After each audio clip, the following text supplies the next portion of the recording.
We're standing here with Rabbi Bowen. How you doing, Rabbi? Doing just fine, thank you. Hallelujah. Can you just let the people know a little bit more about the organization? How did it come about? What was the original intention? What made you come up with this idea for sisters in Israel to have a time together throughout the year, come together and talk about certain things? Well, first of all, I need to say that my mother, blessed memory, Rabbi Louise Elizabeth Daly, used to have a women's conference every March. And when she went to sleep in March of 2001, we didn't do it anymore. And one October, I went to Rabbi Funay's anniversary, and during the night, the Most High spoke to me and said, "Gather my people together." Gave me Psalms 51. And I got up that morning and I spoke to Rabbi Funay and I said, the Almighty is saying to me to gather his people. And I said, I'd like to have a meeting with the sisters here in Chicago. Would I be allowed to do that tomorrow morning? And he said, of course. And so the next day, we got up early before his dinner, and about 8 to 10 Chicago women showed up. And I sat down and talked to them, and I explained to them the vision that I had. And I said, I believe the Almighty wants us to come together. I'd love to have a conference of Israelite women, and I'd like to do it right here in Chicago in March. And they were all in agreement and whatever. And after I went home, they came up with the name Phenomenal Israelite Women. And we had our first conference in Chicago. We had about 50, 60 women that showed up. And it was like we were just, we had a planned program. We had planned speakers and whatever, but it was all in infancy. And over the years, the Almighty has brought us together. More and more women are hearing about what we're doing. And they're coming together for our conferences. Now, our conference is unique in that it is about empowering women.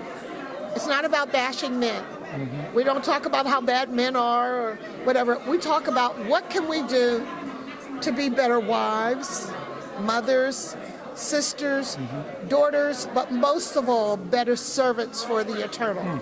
So that's our mandate. And we have come together.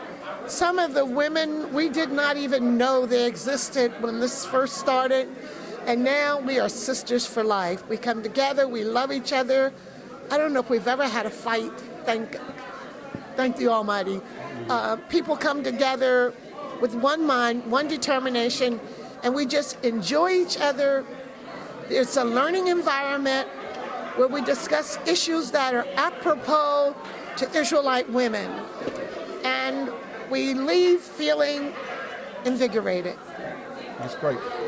In terms of the future and the younger sisters that are in the community, do you guys have a plan in place to aim or to target these young women or these young girls as they're growing up? Because I see a lot of middle-aged women, grown-ups here, not a lot of youth. Is there a way that you guys have something set up to target that younger demographics in order to bring them in so that the tradition could continue? Okay, you may have missed the tables in the back. Yes. Where we do have young people. Right. That is our goal. In Congregation Temple Bethel, I teach that we are all getting ready to die. Every day, you're closer to your grave, as am I. Right. And the older generation have a mandate to train the next generation, Lador Vador. And in our community, that is my mandate, to ensure that after all of us old people are gone, that the next generation, our children and their children, will be available to carry on the works of Hashem. This work cannot die. And we can't come to shul or to the synagogue or to the Knesset or to the camp and leave our children at home, but we have to bring them, teach them Torah, teach them to love Hashem and to honor them. Every Shabbat, we have some young person reading from the Torah scroll. We have some young people actually leading the service. Our young people do not come and sit and watch a bunch of old people worship Hashem, but they are an integral part of our community, and the goal is that one day they will be taking our seat. Hallelujah. Thank you, Rabbi. May the Most High God bless you and continue to bless you in the endeavors and the things that you're trying to do in the community. Thank you so much. Shalom.